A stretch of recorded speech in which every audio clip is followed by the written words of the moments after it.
I was in the middle of a song during my first private music lesson with a young boy with Down syndrome when he told me that he had a fever. At first, I was confused. I wasn't sure if I heard him right, so I kept playing the egg shaker. But then he said it again. He said, "I have a fever." And then, "We need more cowbell." Not expecting a 12-year-old to be quoting a Saturday Night Live skit as old as he was, I lost it. Laughing, I reached into my box of assorted musical instruments, pulled out the cowbell, handed it to him, and we continued to play along to the Beatles with huge grins on both of our faces. He gets it, I thought to myself. This was my first lesson with Jackson, who's now 16 years old, still has the fever, and still loves the Beatles. It was also my first time playing music with a child with special needs. When middle school band class wasn't a good fit for Jackson, his teacher recommended that they search for private lessons. A few emails later, he was in my living room playing the cowbell. My time spent with Jackson has been the highlight of my last 4 years, and I've learned as much from him as he has from me.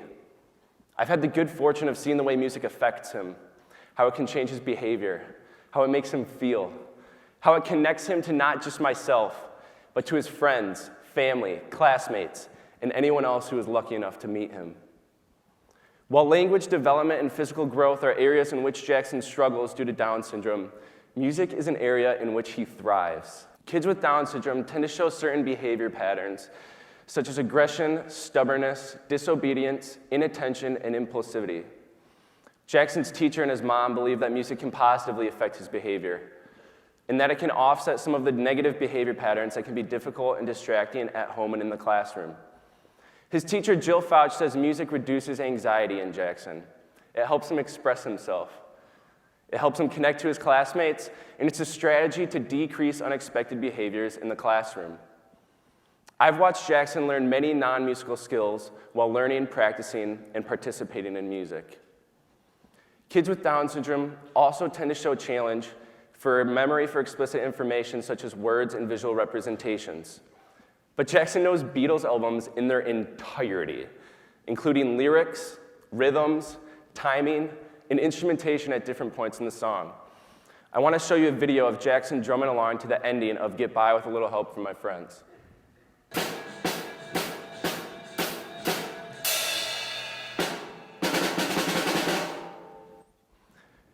Jackson's memorized the form of the song. He knows when it's going to end, and he knows it's appropriate to finish with that cymbal crash and the snare roll. I think he nails it, but... A musical exercise I like to do with Jackson during our private lessons is a simple call and response game. I play a rhythm on the drum, and he plays it back to me. Do you guys want to try it right now? Okay, here we go. It's super easy.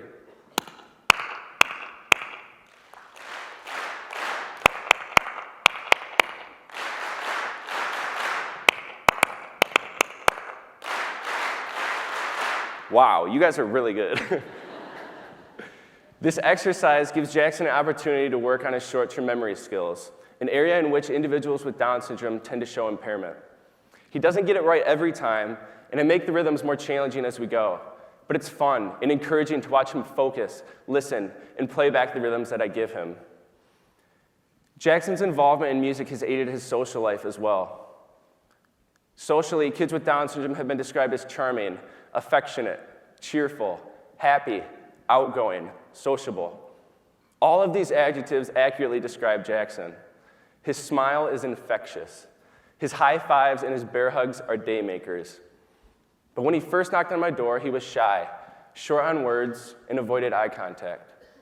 Maybe it's because we were just meeting for the first time, but as soon as I put on 8 days a week, his face lit up. He immediately began to sing and dance to the music.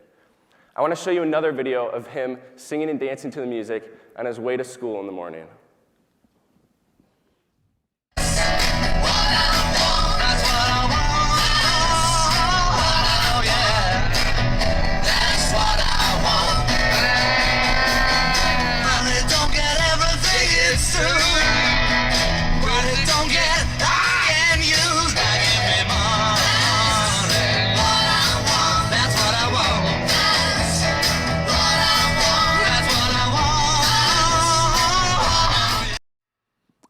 was definitely not that energetic or happy when I was going to school at 7:30 in the morning. It didn't matter what I was listening to. His mom says music is like his caffeine. One of my favorite stories involving Jackson in his social life is when he performed All My Lovin' on the guitar at his middle school variety show. In front of his entire school, classmates, friends, faculty, family, his wildest dreams of becoming a middle school rock star came true. He got on stage, and despite a nerve-wracking and shaky entrance, he persevered through the performance and proudly walked off the stage. Afterwards, he said to his mom that he was nervous, but he said, "I did it. I'm famous." Jackson showed great courage, passion, and pride by getting up in front of his peers and performing. He was able to share his interest in a hobby with the student body, a group that can sometimes be intimidating and hard to impress. In his time spent at the community music school here in East Lansing, Jackson's taken away social lessons such as eye contact, vocalization, and taking turns with others. Practicing music in groups can provide opportunities for sharing ideas, cooperation, and working together with other people. All of these things, when practiced in a musical setting, can help improve and enhance social skills in other situations.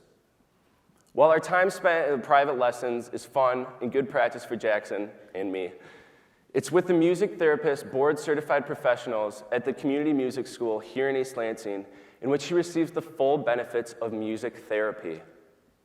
Music therapy is the clinical and evidence-based use of music-based activities and therapeutic techniques to reach individualized goals and improve quality of life. Music therapy is uniquely effective, not only because it has the benefits of traditional forms of therapy, but because it's a fun and inviting experience for people of all ages.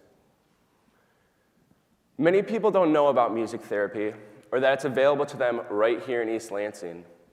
Some who do know about it don't fully understand the power and the potential that it can have. But I'm happy to say that music therapy is alive and well in East Lansing.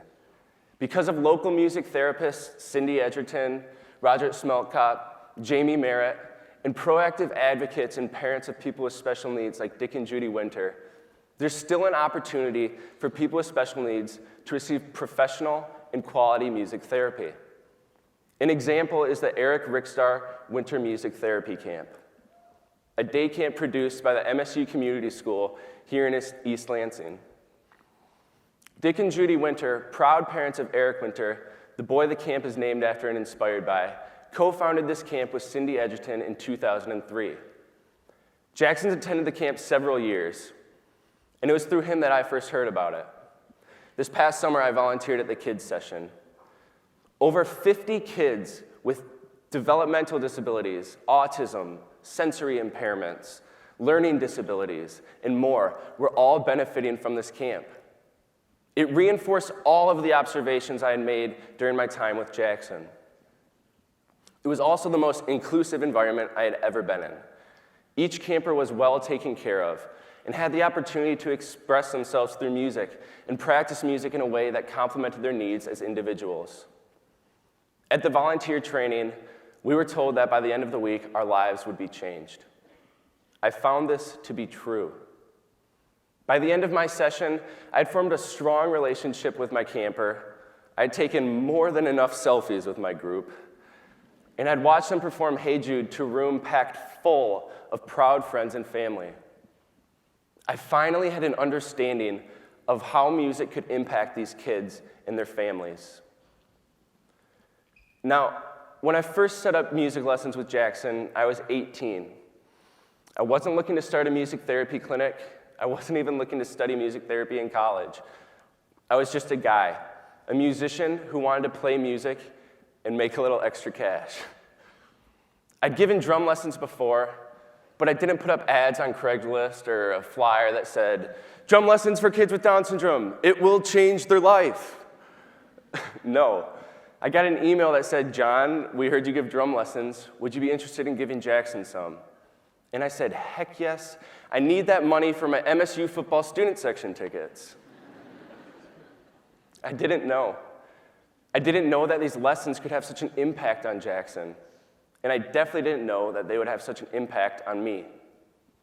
All of this came from one boy, his mom, and his teacher who wanted to give him the opportunity to express himself through music. My college research projects, obviously this TED Talk, my ever-growing love for music, all of this happened because of Jackson. For Jackson and thousands of kids like him, music is not a luxury. It's not something that's just added on top of math, science, or English if time allows for it in a schedule. It's not a commodity. It's a necessity. Jackson's fortunate to have experienced music therapy, but what about the kids who need it just as bad as him and haven't experienced it? What about the kids who don't have the opportunity to express themselves, to feel through music? How many kids like Jackson could we reach with music therapy, but don't?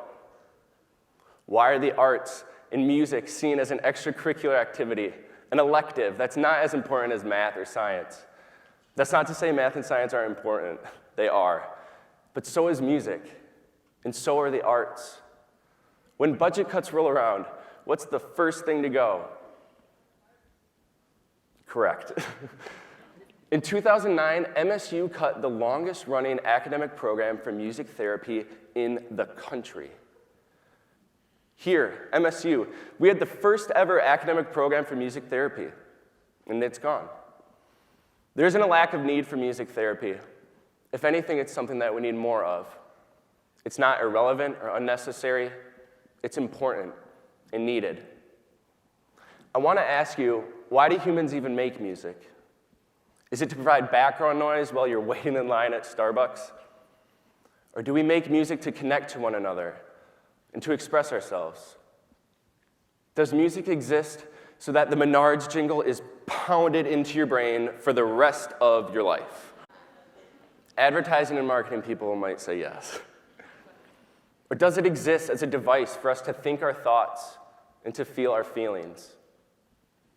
I never knew how important music could be, and that's scary because music is my life. I've learned a lot from being in an a cappella group on campus, drumming with my band Desmond Jones, playing with the Spartan Brass at MSU basketball games, being a lifelong musician. Everything I've learned is more important and meaningful because of my time with Jackson. Playing music with Jackson has reminded me that music is a gift. He needs it, but so do all of us.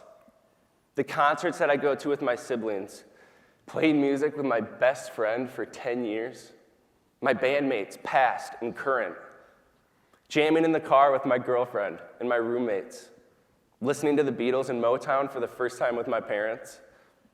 All of these memories, notes, and rhythms mean more to me now. Jackson's taught me that music has power. He's taught me that I have something to offer, something more than just playing my music for a crowd at a bar. His mom has told me I'm a blessing to their family. Is there any greater compliment than that? I never knew and never would have thought that my talents and passion could be a blessing to other people. So what do you have to offer? What talent, skill, knowledge do you have that can help somebody else? It doesn't have to be music. It doesn't have to be people with special needs. But what I've learned is that I had the power to change somebody's life, and I never even knew it. So what do you have to offer? Are you a computer scientist who can create websites and apps to help somebody's brain? Are you a painter who can make this world more colorful and beautiful? Are you an athlete who can motivate somebody to get off the couch and get back in shape? If so, come see me after this talk.